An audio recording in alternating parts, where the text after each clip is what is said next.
L'escalade au Moyen-Orient.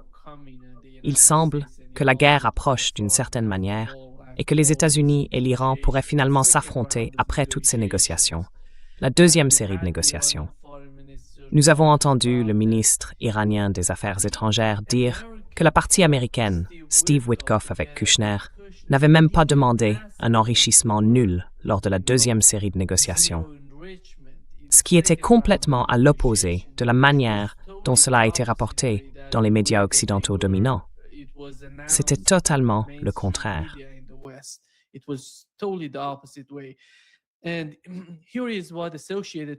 Et voici ce que l'Associated Press a rapporté il y a tout juste quelques instants, avant que nous ne passions à cette émission en direct. L'Iran est désormais parvenu à la conclusion que la seule façon de mettre fin à ce cycle de guerre est de verser le sang et d'infliger des dommages importants aux États-Unis et à Israël, même si cela leur coûte très cher. Il sera très difficile pour l'administration Trump de mener cette fois une attaque unique et décisive contre l'Iran, car les Iraniens réagiraient d'une manière qui pourrait rendre un conflit total inévitable. Monsieur l'ambassadeur, quelle est votre opinion sur la situation actuelle entre l'Iran et les États-Unis?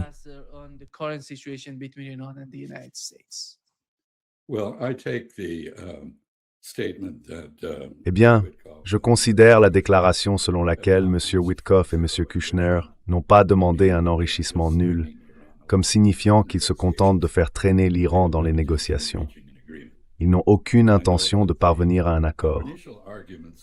Et je remarque que les premiers désaccords entre les États-Unis et l'Iran portaient sur l'ordre du jour des négociations. En réalité, il n'y avait aucune négociation en cours nulle part. Ainsi, les États-Unis, à l'insistance d'Israël, ont déclaré qu'il n'y aurait pas de négociation à moins que l'ensemble du programme nucléaire iranien ne soit abordé. Les forces de missiles et les capacités d'autodéfense de l'Iran, ainsi que la relation de l'Iran avec les mouvements de résistance au Levant, c'est-à-dire le Hamas, le Hezbollah et les Houthis au Yémen.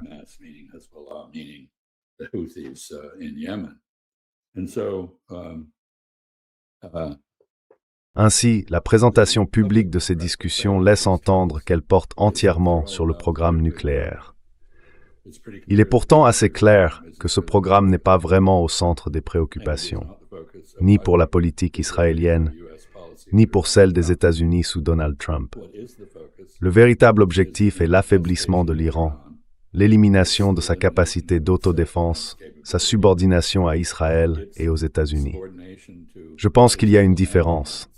Les États-Unis sous Donald Trump se satisferaient probablement de réduire l'Iran au statut du Venezuela, tandis qu'Israël préférerait le voir sombrer dans le chaos qui règne aujourd'hui en Syrie.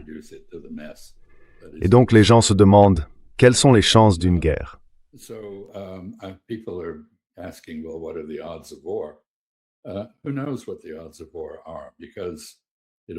Qui peut savoir quelles sont les chances d'une guerre, puisque tout dépend de la décision de Donald Trump. Et il est aussi prévisible que le score d'un flipper.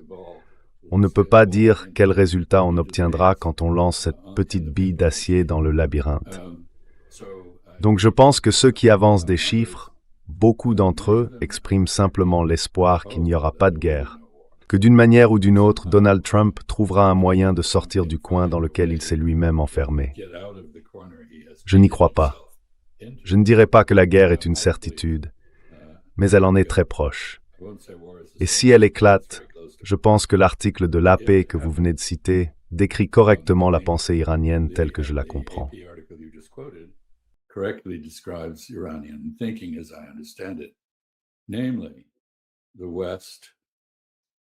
À savoir que l'Occident, les États-Unis, la Grande-Bretagne et Israël représentent une menace existentielle pour la République islamique.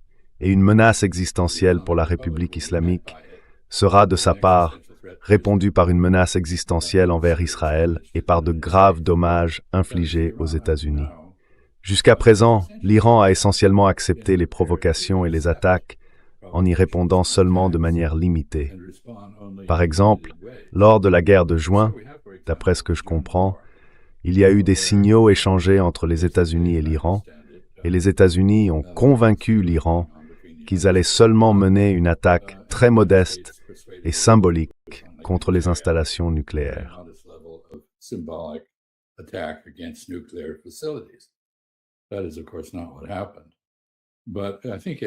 Ce n'est évidemment pas ce qui s'est passé, mais je pense que cela explique pourquoi les Iraniens n'ont pas tenté d'abattre l'appareil qui menait cette attaque. Ils sont restés fidèles à cette idée d'un engagement limité lorsqu'ils ont mené ce qui était essentiellement une frappe symbolique contre un radar de la base aérienne d'Al-Udeid au Qatar. Je pense donc que c'est terminé. Si vous représentez une menace existentielle, si vous déclarez que votre objectif est un changement de régime, si vous montrez comme au Venezuela que vous n'avez aucun respect pour les limites ou le droit international, alors vous obtiendrez une réponse brutale et totale à toute provocation ou attaque.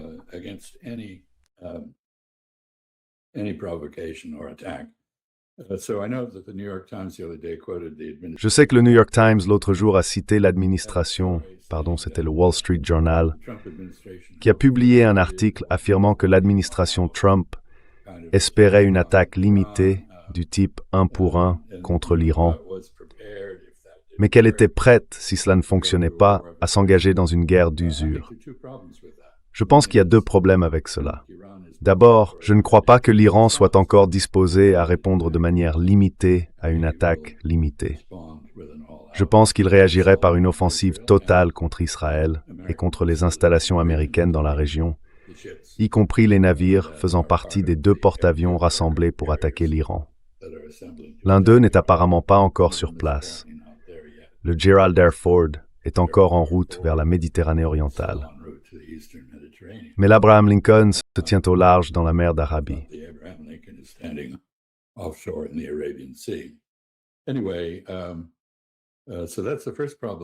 Quoi qu'il en soit, c'est le premier problème avec cette thèse. Le second, c'est que les États-Unis n'ont en réalité pas la capacité de mener une guerre d'usure efficace. Et si nous nous engageons dans une telle guerre comme c'est le cas en Ukraine, nous constaterons que notre capacité à mener des opérations militaires ailleurs, par exemple la défense de Taïwan contre la Chine, sera réduite au point que nous ne pourrons plus y parvenir. J'aimerais également souligner que nous avons 11 porte-avions, 3 sont en mer et 8 sont en réparation. S'il y a des dommages navals, ce qui est tout à fait possible pour 2 raisons que je vais mentionner, où répare-t-on ces navires?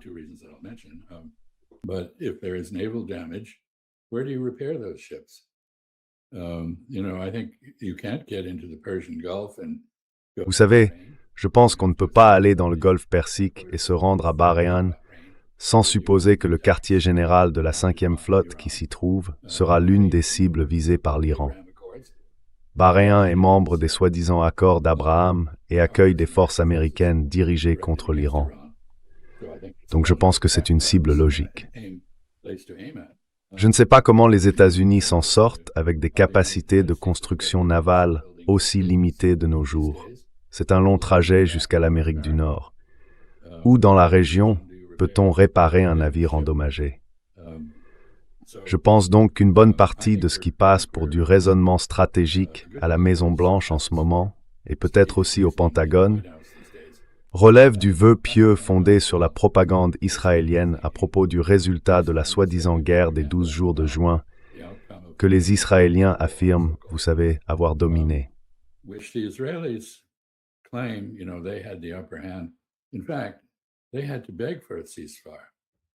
En réalité, ils ont dû supplier pour obtenir un cessez-le-feu, car leur défense avait été complètement pénétrée. Je crois qu'environ 480 bâtiments ont été détruits en Israël par des missiles iraniens. Ce n'est pas un détail, et cela s'est produit dans des circonstances où l'Iran visait très soigneusement des cibles de renseignement et militaires plutôt que civiles, à l'exception de quelques ports. Je pense donc que les hypothèses du côté américain en entrant dans cette guerre sont très discutables. Je crois que l'Iran dispose d'une capacité de riposte très importante. Il ne se retiendra pas, à mon avis. Il ne tolérera pas ce qu'il a toléré auparavant. L'article de l'Associated Press que vous avez cité est, je pense, exact.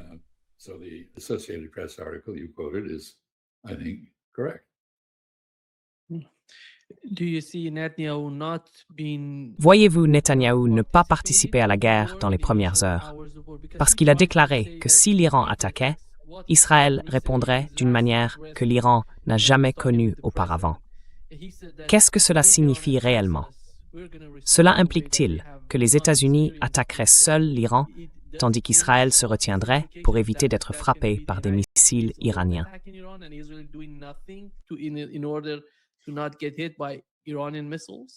No, I think that reflects wishful thinking. Non, je pense que cela relève du vœu pieux de la part de M. Netanyahou. Il aimerait que les États-Unis mènent la guerre pendant qu'Israël reste en retrait et en récolte les bénéfices. Mais ce n'est pas possible. L'Iran ne jouera pas à ce jeu. L'Iran a été très clair. S'il est attaqué par Israël ou par les États-Unis, il ripostera de toutes ses forces contre Israël. C'est donc le genre de manœuvre politique habituelle dont Netanyahou est coutumier. Il rassure le public israélien en affirmant qu'Israël est protégé par les États-Unis, que les Américains feront le gros du travail, qu'il n'y aura aucun problème, et ainsi de suite. Mais tout cela est faux, et je pense que les Israéliens lucides le savent. Je n'accorde aucune crédibilité à ce discours. Je pense qu'Israël sera impliqué très tôt dans ce conflit. I think Israel will be in this very early on. The real question is, La véritable question est la suivante.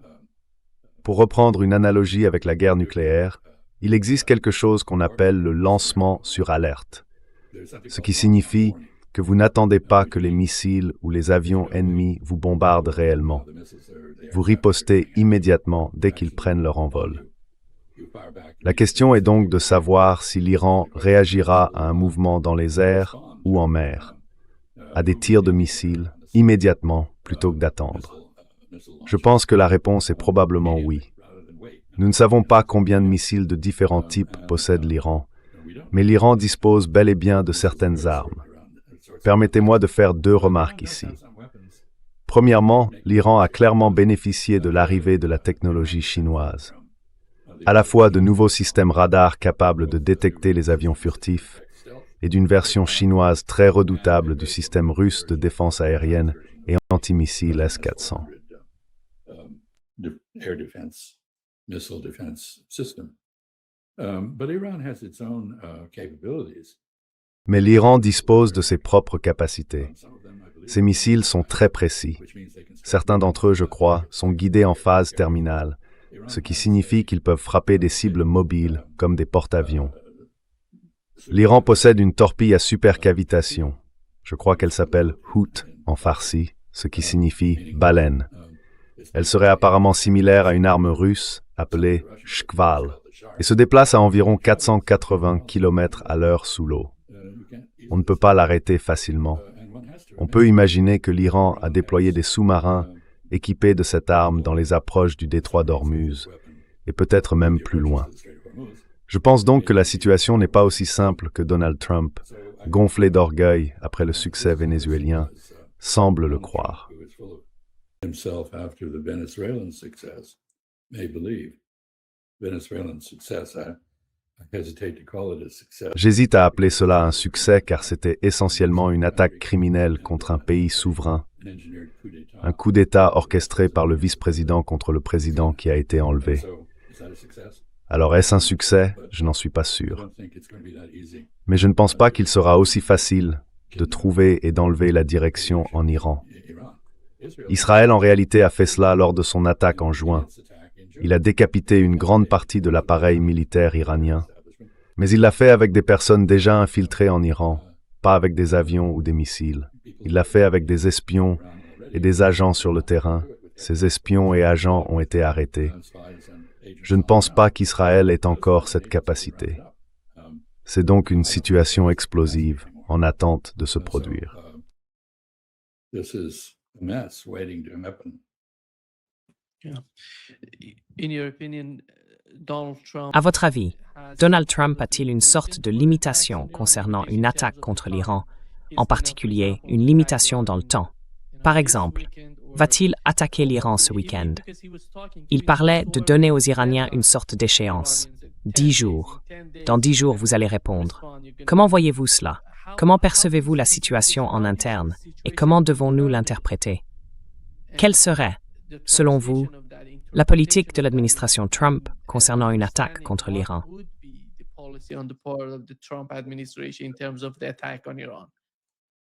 I think they'll attack as soon as they're ready. Je pense qu'ils attaqueront dès qu'ils seront prêts, c'est-à-dire lorsque le Gerald R. Ford et son groupe seront en place.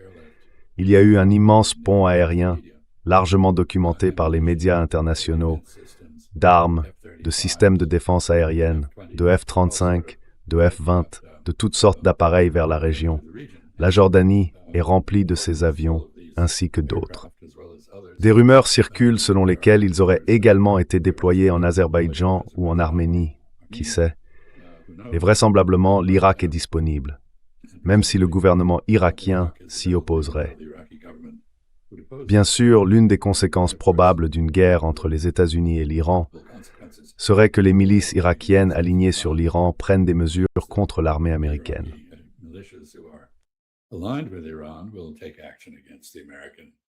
Les groupes qui sont présents. Il y aura un sérieux problème de protection des forces en Irak.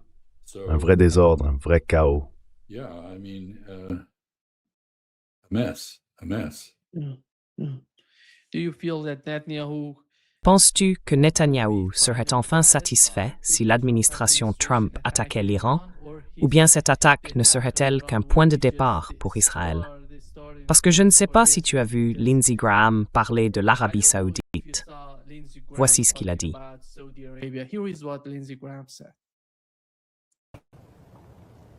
is now moving backward. Ça recule maintenant. Ils attaquent les Émirats arabes unis de manière assez virulente pour leur participation aux accords d'Abraham. Ils disent que c'est à cause du Soudan et du Yémen, mais il n'y a aucune bonne raison à cela. On peut avoir des différends au sujet du Soudan et du Yémen, mais ils sont en train de déclarer la guerre, en somme.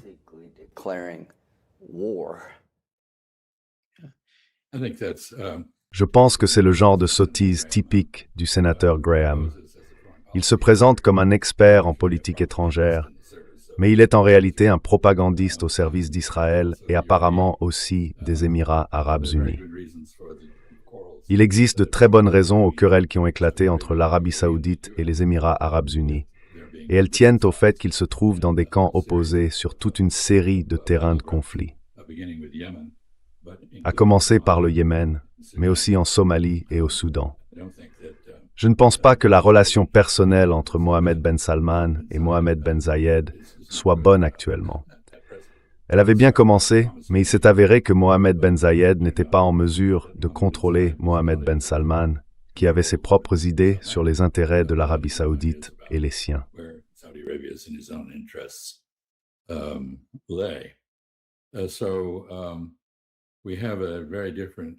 Nous avons donc une approche très différente des affaires régionales par rapport à ces deux pays. L'Arabie saoudite est fondamentalement conservatrice. Elle apprécie le statu quo. Elle reconnaît les gouvernements établis et les soutient. Les Émirats arabes unis, eux, n'aiment pas le statu quo. Ils préfèrent soutenir des mouvements insurgés ou d'opposition, de la Libye à la Somalie, ainsi qu'au Soudan et au Yémen. C'est un adepte bien connu de la realpolitik, mais il estime que sa sécurité réside davantage dans la déstabilisation que dans la stabilisation des pays qui l'entourent. Et bien sûr, dans le contexte d'une guerre avec l'Iran, les relations entre l'Iran et les Émirats arabes unis sont profondément troublées par des différends territoriaux concernant des îles essentiellement arides dans le détroit d'Ormuz.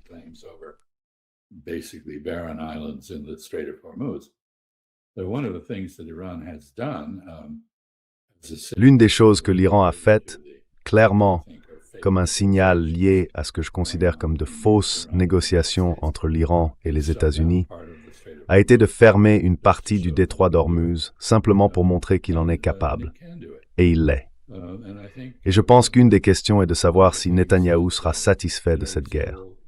Eh bien, cela dépendra de la façon dont la guerre se terminera. Elle pourrait se conclure avec Israël dévasté et les Iraniens prenant le contrôle de territoires appartenant aux Émirats arabes unis et actuellement contestés. En d'autres termes, si vous enfreignez les règles, ne vous attendez pas à ce que l'Iran les respecte. Donc, je ne sais pas comment cette guerre va se terminer.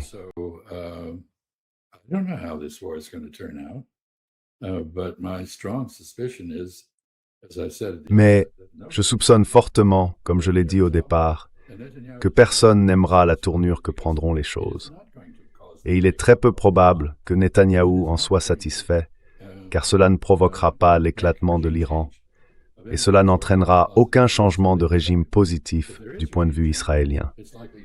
S'il devait y avoir un changement de régime, il serait probablement encore plus anti-israélien et anti-américain que ne l'a été la République islamique.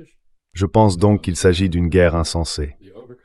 Et l'excès de confiance de l'administration Trump me rappelle, Nima, je ne sais pas si tu le sais, qu'en 1914, lorsque l'armée allemande a attaqué la Belgique, un État neutre, pour atteindre la France, le Kaiser Guillaume a tenté de les faire arrêter, d'annuler l'attaque. Il ne l'approuvait pas. Cela faisait partie du plan élaboré par l'état-major général allemand.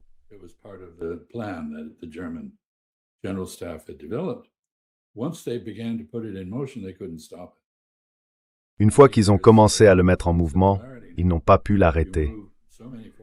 Et je pense qu'il y a aujourd'hui beaucoup de similitudes.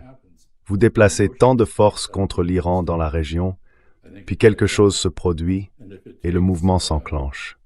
Je ne pense pas qu'on puisse l'arrêter. Je pense que cela ira jusqu'au bout. Et si cela dure, je ne sais pas, 10 jours, 2 semaines, les États-Unis seront à court de munitions.